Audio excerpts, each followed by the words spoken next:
Is your skin feeling greasy, sticky, and breaking out during the rainy season? You're not alone.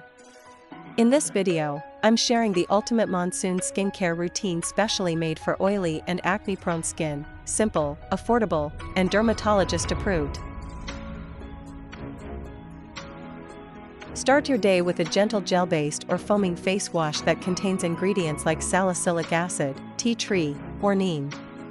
These help to remove oil, sweat, and bacteria, the main triggers of acne in this humid weather.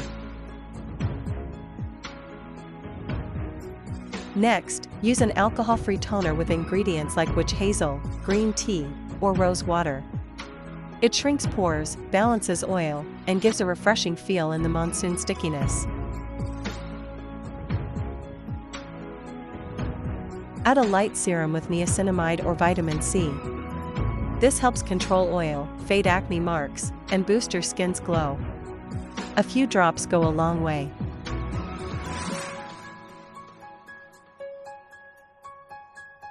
Yes, even oily skin needs moisture.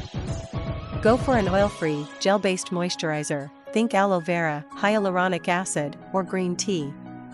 This hydrates your skin without clogging pores. Never skip sunscreen, even on cloudy days. Use a non-comedogenic, matte finish SPF 30 or higher. It protects against UV and pollution, both common during monsoons.